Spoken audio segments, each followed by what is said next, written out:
नमस्कार दोस्तों, मैं अनूप सिंह आज विशेष के इस अंक में आपका बहुत बहुत स्वागत करता हूं।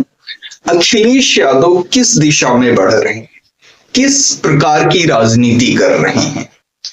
किसी भी तरीके का हिंदू आयोजन हो, उसमें कमियां निकालना, उसमें खामियां निकालना, या किसी भी तरीके का उत्तर प्रदेश की वर्तमान सरकार के द्वारा कुछ भी किया जा रहा हो उसकी आलोचना करना, धर्म कर्म से भी संबंधित अगर जो कोई कार्य हो रहे हैं उसकी भी आलोचना कर।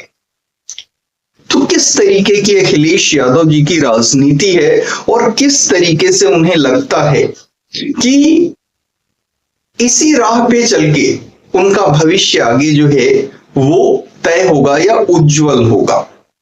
भाई आज से 20 साल 30 साल पहले का उत्तर प्रदेश अलग था, जब उनके पिताजी ने इस तरीके का एक प्रयोग किया था और वो उसमें सफल हो गए थे, मुस्लिम और यादव का प्रयोग। क्या उत्तर प्रदेश का जो समाज है आज भी वहीं टिका हुआ है कि वहां से वो बहुत आगे बढ़ चुका है। आज उत्तर प्रदेश के इंफ्रास्ट्रक्चर की बात ले लें, उत्तर प्रदेश के कानून व्यवस्था की बात ले लें, या पूरे देश में जो उत्तर प्रदेश की आज की दृष्टि में नई छवि और नया सम्मान बना है, बढ़ा है, इसकी बात कर लें। पूरे देश के लोग अयोध्या जी में रामलला के दर्शन करने आ रहे हैं, महाकुंभ चल रहा है, पूरे देश के लोग महाकुंभ में आ रहे हैं। तो अब यह आज का उत्तर प्रदेश मुलायम सिंह यादव के समय का उत्तर प्रदेश नहीं है। मुलायम सिंह यादव के समय में क्या क्या नहीं हुआ। भी संभल की फाइल खुलने जा रही है। 184 हिंदुओं की संभल में निर्मम हत्या कर दी गई, कई की तो लाशें भी नहीं मिली। कहा जाता है गड्ढा खोद के उसमें उन्हें डाला गया और उसमें कुछ केमिकल, नमक और तेजाब डाल के उनको गला दिया गया, लेकिन उनकी अंत्येष्टि करनी पड़ी तो उनके पुतले बनाए गए, उनकी अंत्येष्टियां हुई। और यही मुलायम सिंह यादव उस समय जो है मंत्री थे, कांग्रेस की सरकार थी उत्तर प्रदेश में, और सभी दोषियों को बचाने के सभी संभव प्रयास किए गए और उन्हें बचा लिया गया। बाद में 3 बार मुख्यमंत्री बने मुलायम सिंह यादव, लेकिन उन्होंने कुछ नहीं किया। उनके पुत्र अखिलेश यादव भी बने मुख्यमंत्री, उन्होंने भी कुछ नहीं किया। तो आखिर अखिलेश यादव, जो समीकरण किसी तरीके से सध जाता था मुस्लिम यादव का उत्तर प्रदेश में, लोगों में जागरूकता कह लें या सही समाचार तंत्र और प्रचार तंत्र का अभाव था। आज के समय में लोग जागरूक हो रहे हैं, सभी के पास मोबाइल है, सभी के पास समाचार पहुंच रहा है। तो ऐसे में कैसे अखिलेश यादव जिस राह को लेकर के बढ़ रहे हैं, भाई देखिए कांग्रेस के राहुल गांधी हो गए, वो मोदी विरोध में ही तल्लीन नहीं रहते हैं, वो देश के विरोध में तल्लीन हो जाते हैं, विदेशी दौरों पे जाते हैं, वहां प्रेस कॉन्फ्रेंसेस करते हैं, और जितने भी भारत विरोधी तत्व होते हैं वो उनकी प्रेस कॉन्फ्रेंस में दिखते हैं, और उनके जितने भी बयान होते हैं वहां पे वो भारत के विरोध में होते हैं। अभी हाल ही में उन्होंने कहा उनकी लड़ाई सिर्फ जो है भाजपा या आरएसएस से नहीं, बल्कि पूरे जो है भारत देश से है, इंडियन स्टेट से है। 4 दिन 5 दिन पहले का बयान है। अखिलेश यादव को ले लीजिए, वो सिर्फ भाजपा या योगी की आलोचना नहीं कर रहे हैं, वो पूरे हिंदू समाज की आलोचना कर रहे हैं। अब वो सीधे सीधे हिंदुओं को जो है वो गलत नहीं कह रहे हैं, लेकिन कुछ भी ऐसा कार्य हो जो हिंदू मान्यता, हिंदू आस्था के उत्थान के लिए हो, के उन्नयन के लिए हो, हर चीज में उनको तकलीफ है। जब से महाकुंभ का आयोजन शुरू हुआ, वहां पे जो है वार फूटिंग पे जो है वहां पे व्यवस्थाएं की जाने लगी, उन्होंने पीडीए न्यूज दे दे करके और उसमें सिर्फ आलोचनाएं निकाली। तो इनके समय में भी महाकुंभ हुआ था और उसका कार्यभार इन्होंने आजम खान को सौंप दिया था। किस तरीके की व्यवस्था रही होगी और आज की व्यवस्था से उसकी तुलना करें तो हाँ, कोई तुलना करना भी नहीं चाहेगा। तुलना करने के लिए भी तो कुछ होना चाहिए ना। प्रयागराज स्टेशन पे जो है स्टैम्पीड हो गई थी, भगदड़ हो गई थी, 20 लोग मर गए थे। कांग्रेस के समय में, नेहरू के समय में जो है महाकुंभ हुआ था, उसमें तो ना जाने कहा जाता है 2000 लोग मर गए थे। तो खैर, ये अखिलेश यादव की राजनीति जो है, क्या वो वास्तव में राजनीति को जानते हैं या किसी को कोई ऐसा किसी तरीके से एक तुक्के से मिल गई सफलता हो और उसे लगता है कि उसकी ये बहुत बड़ी योग्यता है, वो बहुत बड़ा विद्वान है और वो पूरी राजनीति को समझता है और वो जानता है कि कैसे सत्ता तक पहुंचना है और सफल होगा वो। भाई, अभी के लोकसभा चुनावों की बात देखी जाए तो अखिलेश यादव को उतारने के लिए प्रत्याशी भी नहीं मिल रहे थे। कई प्रत्याशियों को अंतिम समय तक इन्होंने 2-2, 3-3 बार बदला और कांग्रेस को भी बहुत ज्यादा सीट्स दी इन्होंने। आउट ऑफ 80 सीट्स जो है उत्तर प्रदेश में। अगर जो इनको इतना भरोसा होता अपने आप पे तो कांग्रेस को वो उतनी सीट्स नहीं देते। लेकिन ठीक है, आखिरी समय में संविधान खतरे में है और आरक्षण खत्म कर दिया जाएगा। ये विपक्ष का जो एक रचा हुआ षड्यंत्र था, झूठ था, वो काम कर गया इनके पक्ष में। भाई, सिर्फ इनकी सीट्स थोड़ी हैं, अखिलेश यादव की सीट्स आई, बढ़ के आई, नो डाउट। जिस गठबंधन को या जिस राहुल गांधी को या जिस अखिलेश यादव को प्रत्याशी नहीं मिल रहे थे, चुनाव प्रचार इन्होंने इतनी देर में शुरू किया, अंत समय तक प्रत्याशी ढूंढे बदले। तो संविधान खतरे में और आरक्षण छीन लेंगे मोदी, और इस तरीके से ये ट्रिगर कर गया। और वो सारे के सारे लोग जिनके लिए आरक्षण आवश्यक है, हम भी मानते हैं वो आवश्यक है, वो कहीं ना कहीं भयभीत हुए और उन्होंने इन लोगों को वोट दे दिया। और कांग्रेस की भी अप्रत्याशित सीटें जीत करके कांग्रेस भी आई और सपा भी आई। लेकिन ये एक चीज बार बार नहीं चल पाती है।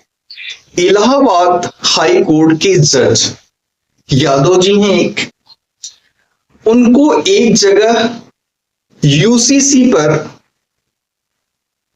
अपना विचार रखने के लिए बुलाया गया, तो उन्होंने कह दिया कि देश में एक कानून होना चाहिए सबके लिए, और सभी, ये हमारे संविधान में भी वर्णित है। जब संविधान बना था तब से है कि राज्यों को उसी समय वो कर सकते थे, लेकिन जाहिर सी बात है नेहरू की तरफ से या कुछ इस उनके जो है उनके गुट की तरफ से कुछ इस तरीके से जो है उसका विरोध हुआ होगा या उसके लिए समय मांगा गया, जिसके लिए फिर ये जो है संविधान में व्यवस्था करके गए हमारे संविधान निर्माता कि जल्द से जल्द जो है राज्य स्तरों पे और केंद्रीय स्तर पे यह आना ही चाहिए और आएगा ही। लेकिन 75 साल हो गए आजादी के, वो टलता जा रहा है। तो जो मैं बता रहा था, न्यायाधीश थे क्या कहते हैं कि हाई कोर्ट के, तो उन्होंने कह दिया कि कुछ कठ मूल्यों की वजह से जो है वो यूसीसी नहीं आ पा रहा है, वो इसका विरोध करे। कठ मुल्ला एक स्लैंग हो सकता है, एक आपत्तिजनक शब्द हो सकता है, लेकिन एक्चुअली जो लोग इन चीजों का आपस में ही प्रयोग करते हैं, उसी समुदाय के लोग, वो भी इसका इस कंटेक्स्ट में प्रयोग करते हैं कि कोई बहुत ज्यादा जो है पुरातन पंथी विचारधारा से जुड़ा हुआ हो, नवीनता को अपनाने के पूरी तरीके से खिलाफ हो, आधुनिकता को अपनाने के पूरी तरीके से खिलाफ हो, विकास को अपनाने के पूरी तरीके से खिलाफ हो। तो इस जो है संदर्भ में यादव जी ने वो बात कही थी। भाई अखिलेश यादव नौजवान हैं, आज के हैं, तो उनको यादव जी के पक्ष में खड़ा होना चाहिए था।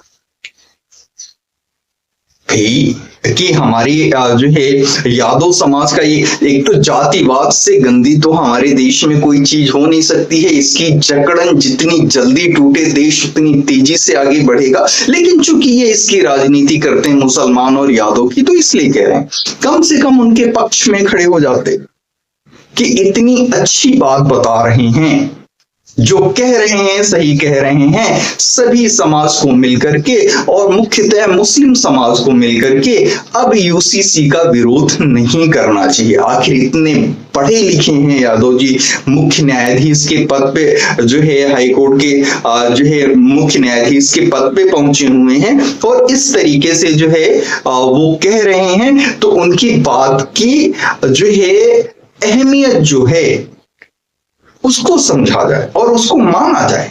तो अखिलेश यादव जी को सामने आना चाहिए था, लेकिन अखिलेश यादव जी नहीं आए।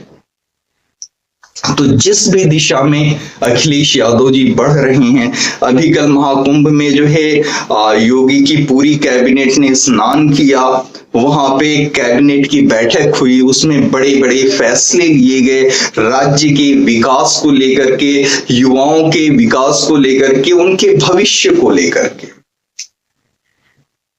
तो अखिलेश यादव को इस चीज पे भी आपत्ति हुई। आपत्ति तो इस हद तक हुई कि जो अखिलेश यादव की पार्टी का आईटी सेल है, उसने लवंडा और जाने किस किस तरीके का कैसे कैसे शब्दों का प्रयोग किया कि जैसे सड़क छाप और ये वो, कि जिस तरीके से भाई कोई पानी में जाता है, आपने देखा कोई भी गुलमर्ग जाता है, हिल स्टेशन पे जाता है, हिली एरिया पे जाता है, बर्फबारी हो रही होती है, इंसान अपने आप उत्साहित हो जाता है, बर्फ के गोले बना करके एक दूसरे पे फेंकने लगता है।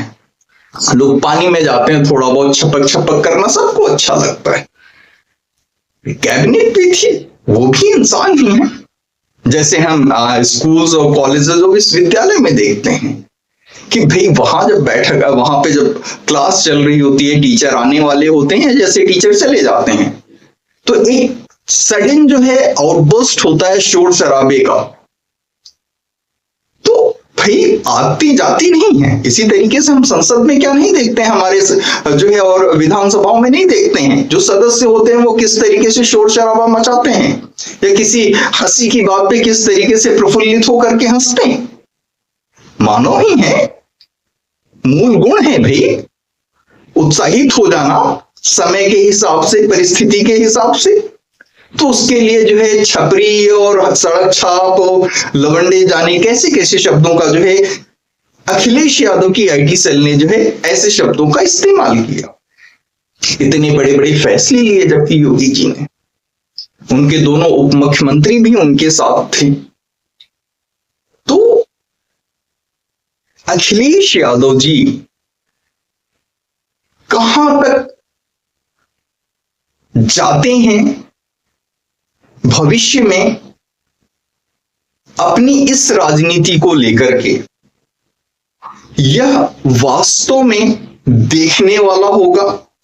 आप भी कमेंट करके अवश्य बताएं कि अखिलेश यादव जी का यह अप्रोच उत्तर प्रदेश के उज्जवल भविष्य के लिए, देश की राजनीति के उज्जवल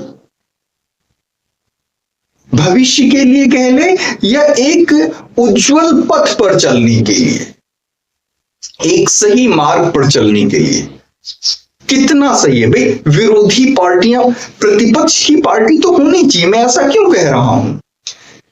हमेशा से मेरी ये मान्यता है कि कांग्रेस मजबूत होनी चाहिए, लेकिन नेता कांग्रेस का गांधी परिवार से ही आए यह समझ में नहीं आ पाए। कोई ऐसा नेता हो, योग्य नेता हो, जो अच्छा कंपटीशन दे सके, जिससे कि सत्ता पक्ष में बैठे लोग और मेहनत से काम कर सके। ऐसा ही उत्तर प्रदेश में भी होना चाहिए। लेकिन हिंदू धर्म, हिंदू आस्था, हिंदू मान्यता के प्रत्येक कार्य की बुराई करना, उसमें मीन मेख निकालना, उसकी आलोचना करना, इसे हम राजनीति कैसे मान लें? या आपके लिए राजनीति होगी, हमारे लिए तो मतलब ये एक घृणा का जो है विषय है कि ऐसे कैसे हर चीज में आप बुराई करते हो। और आप थे भाई, आप थे, आपके पिताजी थे, इतने सालों तक आप राजनीति में सक्रिय रहे, आपने क्या कर दिया? आपने या तो बहुत बेहतर किया होता, तब आलोचना करने के आप हकदार थे। क्या किया आपने? क्या सोचा भी आपने? क्या कर भी सकते थे आप? आपकी सोच, आपकी बुद्धि वहां तक जाती थी? आपके इरादे इतने नेक थे, वहां तक जाते थे? नहीं। तो आप आलोचना करने के हकदार नहीं हैं। और उत्तर प्रदेश की जनता तय करेगी कि उत्तर प्रदेश का शासन किसके हाथ में होगा। और वास्तव में जैसा कि प्रधानमंत्री जी ने कहा, 1 लाख युवाओं को राजनीति में आने की आवश्यकता है। इन्हीं पार्टियों में से जो उत्तर प्रदेश में है, कोई एक बहुत ही मजबूत विपक्ष बन के उभरे, जो सत्ता पक्ष के लिए चुनौती साबित हो, जिससे कि सत्ता पक्ष और मेहनत से काम करे। या कोई नई पार्टी उभर के आए, एक मजबूत विपक्ष, लोकतंत्र के, स्वस्थ लोकतंत्र के लिए, मजबूत लोकतंत्र के लिए और सफल लोकतंत्र के लिए बहुत आवश्यक है। लेकिन केंद्र में कांग्रेस राहुल गांधी के नेतृत्व में एक सफल नेतृत्व नहीं बन पा रही है, सफल प्रतिपक्ष नहीं बन पा रही है। और उत्तर प्रदेश में अखिलेश यादव के जो है नेतृत्व में समाजवादी पार्टी एक सफल नेतृत्व नहीं बन पा रही, एक सफल प्रतिपक्ष नहीं बन पा रही है। तो आज के अंक में इतना ही। मिलते हैं फिर अगले अंक में। कृपया चैनल को लाइक करें, शेयर करें।